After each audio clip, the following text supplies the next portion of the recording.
Hi hello എല്ലാവർക്കും നല്ല നമസ്കാരം. ഞാൻ ഡിൻസ് പുൽക്കോട്ടിൽ. നമ്മളിന്ന് ദുബായ് കനാലും വാട്ടർഫാൾ ബ്രിഡ്ജും മറീന ബീച്ചിന്റെ ഒക്കെ ഒരു നൈറ്റ് വ്യൂ കാണാൻ വേണ്ടി ഇറങ്ങിയേക്കുന്നതാണ്. നമുക്കപ്പോൾ അതിന്റെ വിശേഷങ്ങളൊക്കെ കാണാം. അലൈൻ ടു ദുബായ് റോഡിലാണ് ഈ പോയിക്കൊണ്ടിരിക്കുന്നത്. രണ്ട് സൈഡിലും കൂടുതലും മരുഭൂമികളാണ് നമുക്ക് കാണാൻ പറ്റുക.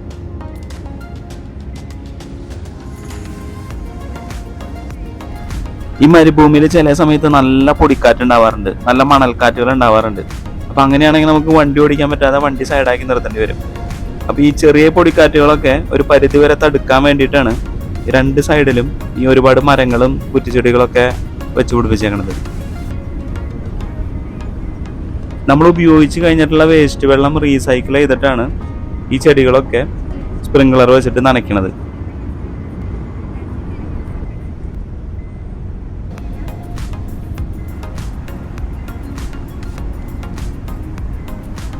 നമ്മൾ കാറിന് തന്നെ പോകാമെന്നാണ് ആദ്യം പ്ലാൻ ചെയ്തിട്ടുണ്ടായിരുന്നത്. പക്ഷെ നല്ല ട്രാഫിക് ഉണ്ടാവാൻ സാധ്യതയുണ്ട് വൈകുന്നേരം ആയതുകൊണ്ട് നമ്മൾ ബിസിനസ് ബൈ മെട്രോ സ്റ്റേഷൻ്റെ അടിയിലുള്ള പാർക്കിംഗ് സ്പേസിൽ കാർ ഇട്ടിട്ട് നമ്മൾ മെട്രോയ്ക്ക് പോകാമെന്നാണ് വിചാരിക്കുന്നത്. അപ്പോൾ മെട്രോയും ട്രാമും കാണുകയും ചെയ്യാം.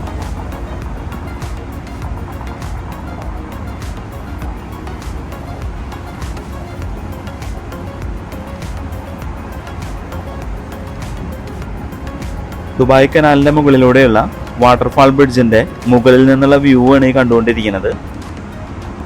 നമ്മുടെ ഇന്നത്തെ യാത്ര വിപിനളിന്റെയും നമ്മുടെ ഒരു അനിയത്തിക്കുട്ടിയായിട്ടുള്ള മവീനയുടെയും കൂടിയാണ്. UAE വന്നിട്ട് ദുബായിയുടെ നൈറ്റ് വ്യൂ ഒന്നും കണ്ടില്ല എന്ന് കുറച്ച് നാളായി പറയാൻ തുടങ്ങി.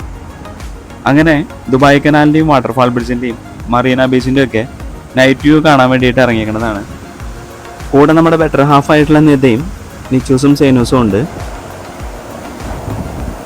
മെട്രോ പോണത് കാണാനും വെള്ളച്ചാട്ടം അടുത്തുനിന്ന് കാണാനും പറ്റിയ നല്ലൊരു സ്ഥലമാണിത്.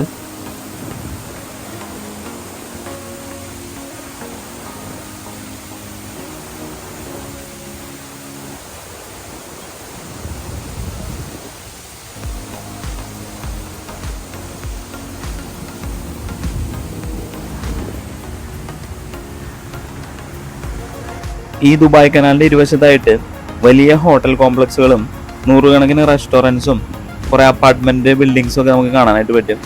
റൈറ്റ് സൈഡിൽ നമുക്ക് ഹിൽട്ടൺ ഹോട്ടലും ലെഫ്റ്റ് സൈഡിൽ JW മാരിയറ്റ് ഹോട്ടലും നമുക്ക് കാണാം.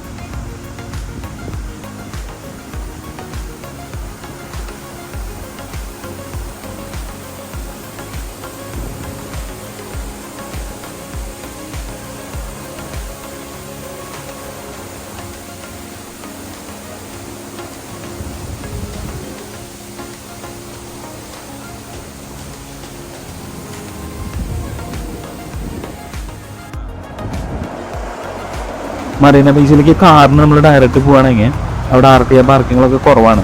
നമുക്ക് പെയ്ഡ് പാർക്കിങ്ങിൽ ഇടേണ്ടി വരും. ഏകദേശം 1 മണിക്കൂറിന് നമുക്ക് 20 ദിറംസ് ഒക്കെയാണ് അവിടെ ചാർജ് ചെയ്യണത്.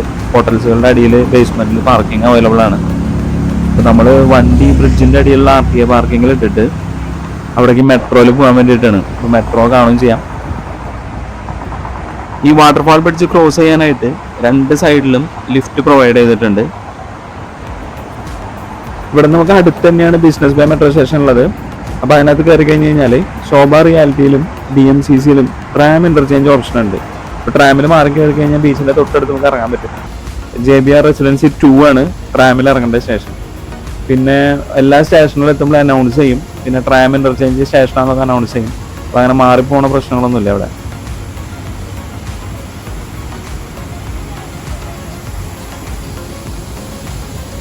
ഉൾക്കടലായിട്ടുള്ള ക്രീക്ക് ഹാർബറിന്റെ ഒരു 2ാം ഘട്ട എക്സ്റ്റൻഷനാണ് ദുബായ് കനാൽ എന്ന് പറയുന്നത്. 2007 ഏകദേശം 10 കിലോമീറ്റർ എക്സ്റ്റെൻഡ് ചെയ്തു. പിന്നെ 2016 $7 മില്യൺ ചെലവാക്കിയിട്ട് സെക്കൻഡ് എക്സ്റ്റൻഷൻ 3 കിലോമീറ്റർ നീളത്തിൽ വീണ്ടും കടലിലേക്ക് ചെന്ന് കയറുകയാണ്. അങ്ങനെ ഈ ബർദുബായ് നേരെ ഡൗൺ ടൗൺ ഏരിയ ഒക്കെ ചുറ്റിലും ക്രൂയിസ് ബോട്ടും യാച്ചുകളൊക്കെ സഞ്ചരിക്കാൻ പറ്റുന്ന ഒരു ഐലൻഡ് പോലെയായി മാറി.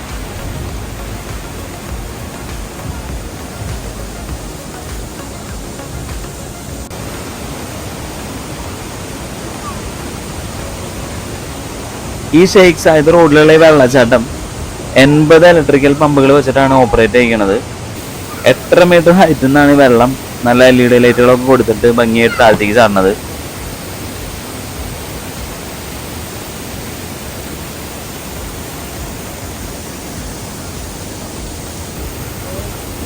ചെറിയ ബോട്ടുകളും വലിയ ബോട്ടുകളൊക്കെ ഈ വെള്ളച്ചാട്ടത്തിന്റെ അടുത്ത് എത്തുമ്പോൾ തന്നെ സെൻസർ വെച്ചിട്ട് നടുക്കിലത്തെ വെള്ളച്ചാട്ടം, നടുക്കിൽ വെള്ളം ചാടുന്നത് സ്വിച്ച് ഓഫ് ആവും.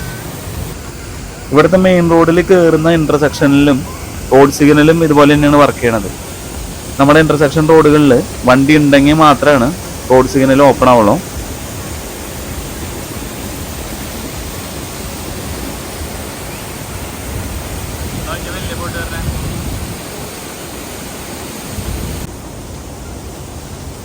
ഈ മരം കൊണ്ടുണ്ടാക്കിയിട്ടുള്ള പത്തേമാരികളാണ് ഡൗ ക്രൂസ് ഡിന്നർ ട്രിപ്പുകൾ നടക്കുന്നത്. 2 മണിക്കൂർ ഡ്യൂറേഷൻ ഉള്ള ഈ ബോട്ട് ഡ്രൈവിൽ ലൈവ് ഷോകളും ഇന്റർനാഷണൽ ബുഫേ ഒക്കെ ഇൻക്ലൂഡഡ് ആണ്. ദുബായ് ക്രീക്കിലാണ് നമ്മൾ ചെയ്യണമെന്നുണ്ടെങ്കിൽ 35 ദിറംസ് തൊട്ടിട്ടുള്ള പാക്കേജുകൾ അവൈലബിൾ ആണ്. ദുബായ് മറീനയിലാണ് ചെയ്യണമെന്നുണ്ടെങ്കിൽ കുറച്ച് എക്സ്പെൻസീവ് ആണ്. 130 ദിറംസ് ഒക്കെയാണ് സ്റ്റാർട്ടിങ് റേറ്റ്.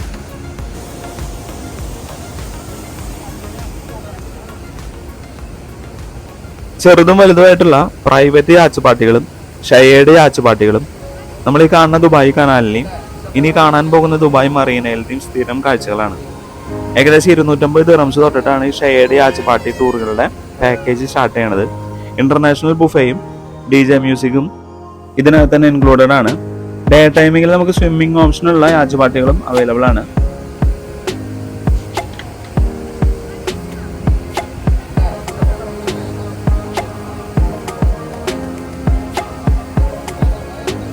പിന്നെ ഇവന്റ് പാർട്ടികളായിട്ട് ബർത്ത്ഡേക്കും വെഡിങ്ങിനും ഒക്കെ പ്രൈവറ്റ് ആയിട്ട് ഫുൾ യാച്ച് നമുക്ക് ബുക്ക് ചെയ്യാൻ പറ്റും. അതിനുള്ള ഓപ്ഷൻസും ഉണ്ട്.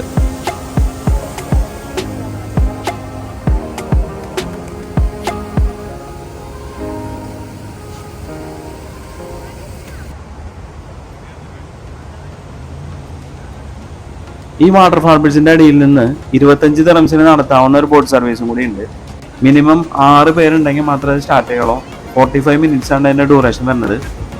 ദുബായ് ഗവൺമെന്റ് RTA പ്രൊവൈഡ് ചെയ്യണതിന് വാട്ടർ ടാക്സി ആയിട്ടല്ല, ഇവിടെ നിന്ന് പോയിട്ട് ഇവിടേക്ക് തന്നെ തിരിച്ചു വരുന്ന രീതിയിലാണ് ട്രിപ്പ് ഉള്ളത്.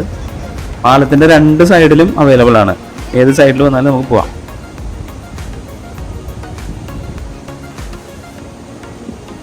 ഇവിടുത്തെ സ്ട്രീറ്റ് ലൈറ്റുകളൊക്കെ മൊബൈൽ ഫോൺ ചാർജ് ചെയ്യാൻ വേണ്ടിയിട്ടുള്ള ഒരു പവർ ഔട്ട്ലെറ്റും അത് വെക്കാൻ വേണ്ടിയിട്ടുള്ള ഒരു സ്റ്റാൻഡും ഡാറ്റ യൂസ് ചെയ്യാൻ വേണ്ടിയിട്ട് വൈഫൈ ഒക്കെ പ്രൊവൈഡ് ചെയ്തിട്ടുണ്ട്.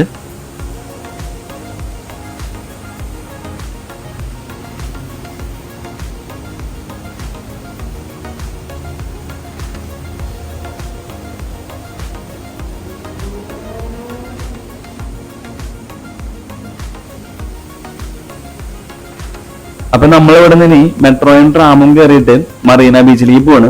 അപ്പൊ അവിടുത്തെ വിശേഷങ്ങളും കൂടി നമുക്ക് കാണാം.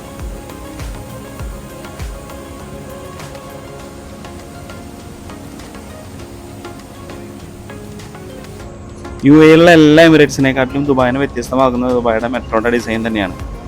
കാരണം എന്താണെന്ന് വെച്ച് കഴിഞ്ഞാൽ ഒരു 4 ചക്രം വണ്ടിയുള്ള ആൾക്കും ഇല്ലാത്ത ആൾക്കും ഒരുപോലെ ദുബായിയുടെ എല്ലാ മെയിൻ ടൂറിസ്റ്റ് അട്രാക്ഷനിലേക്കും എത്താൻ പറ്റും. അതുപോലെയാണ് ഇവിടുത്തെ മെട്രോയും ട്രാമും ഒക്കെ ഡിസൈൻ ചെയ്തേക്കുന്നത്. പിന്നെ ഓൾമോസ്റ്റ് എല്ലാ ഏരിയയിലേക്കും ബസ് സർവീസുകൾ അവൈലബിൾ ആണ്.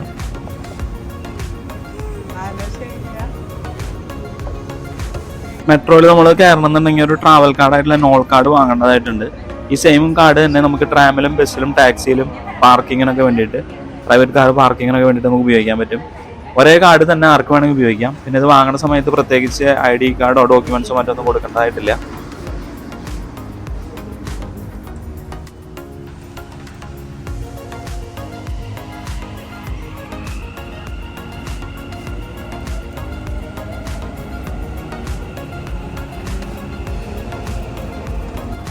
ഈ ട്രാവൽ കാർഡ് പഞ്ച് ഔട്ട് ചെയ്യുന്ന സമയത്ത് നല്ലോണം ശ്രദ്ധിക്കണം. കാരണം ചിലപ്പോൾ മുന്നേ പോകുന്ന ആളുടെ പിന്നിലാണ് നമ്മൾ പോകുന്നതെങ്കിൽ നമ്മുടെ കാർഡ് ചിലപ്പോൾ പഞ്ചിനായിട്ടുണ്ടാവില്ല. ഇൻ കേസ് അത് RTA ചെക്കർ വന്നിട്ട് പിടിച്ചു കഴിഞ്ഞ് കഴിഞ്ഞാൽ 250 ദിറംസ് നമുക്ക് ഫൈൻ ഉള്ളത്. പിന്നെ വേറൊരു കാര്യം ശ്രദ്ധിക്കേണ്ടത്, മെട്രോയിൽ കയറുമ്പോൾ നമുക്ക് പഞ്ച് ചെയ്തെങ്കിലേ നമുക്ക് മെട്രോ ഗേറ്റ് ഓപ്പൺ ആവുള്ളൂ. പക്ഷെ ബസ്സിലും ട്രാമിലും കയറുമ്പോൾ പഞ്ച് ചെയ്യാതെ തന്നെ നമുക്ക് എൻ്റർ ആവാൻ പറ്റും. അപ്പോൾ പഞ്ച് ചെയ്യാൻ മറന്നു കഴിഞ്ഞ് കഴിഞ്ഞാൽ അപ്പോഴും നമുക്ക് ഈ പറഞ്ഞ പോലെ തന്നെ ഒരു 250 ദിറംസോളം നമുക്ക് ഫൈൻ വരും. അത് അടച്ചെങ്കിലേ പിന്നെ ഇവിടെ നിന്ന് പോകാൻ പറ്റുള്ളൂ. അപ്പോൾ അത് ഫൈനൊന്നും വരാണ്ടിരിക്കാൻ പ്രത്യേകം ശ്രദ്ധിക്കാം.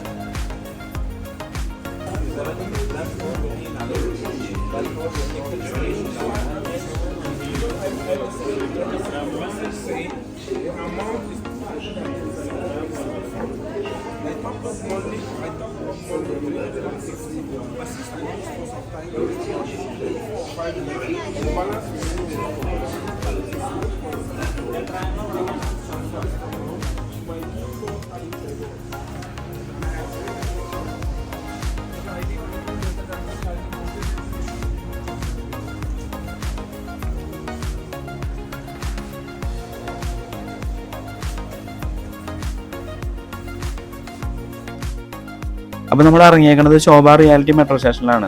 മറീന ബീച്ചിലേക്ക് പോകാനും പാംജുമേര മോണോറെയിലിൽ കയറാനും ഏറ്റവും എളുപ്പം ഇവിടെ ഇറങ്ങണത് തന്നെയാണ്. രണ്ടിലേക്ക് ഇവിടെ നിന്ന് കണക്റ്റഡ് ട്രാമും മോണോറെയിലൊക്കെ അവൈലബിൾ ആണ്. അപ്പം നമ്മളങ്ങനെ ട്രാമിൽ കയറിയേക്കാണ്.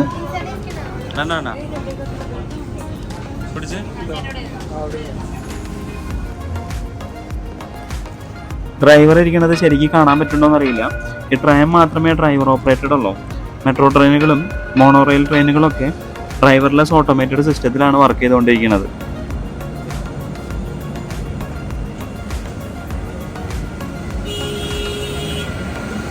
നമ്മുടെ ട്രാമിൻ്റെ റെയില് റോഡിൻ്റെ അതേ ലെവലിൽ, പെഡസ്ട്രിയൻ ക്രോസിങ്ങിൻ്റെ അതേ ലെവലിൽ തന്നെയാണ് പോകുന്നത്. മെട്രോൻ്റെ പക്ഷേ ഓവർ ബ്രിഡ്ജിലും അണ്ടർഗ്രൗണ്ടിലൊക്കെ ആയിട്ടാണ് പോകുന്നത്.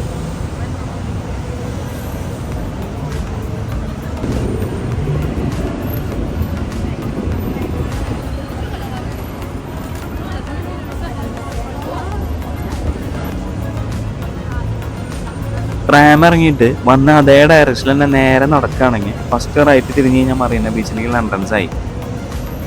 അപ്പോൾ ഇന്നത്തെ വീഡിയോ ഇവിടെ നമ്മൾ അവസാനിപ്പിക്കുകയാണ്. ഇല്ലാന്നുണ്ടെങ്കിൽ വീഡിയോ ഒരുപാട് ലെങ്ത് ആയി പോകും. അപ്പോൾ മറീന ബീച്ചിൻ്റെ വിശേഷങ്ങൾ നമുക്ക് അടുത്ത വീഡിയോയിൽ കാണാം. അപ്പോൾ ഇനി സന്ധിക്കും വരെ എല്ലാവർക്കും വണക്കം. നന്ദി, നമസ്കാരം.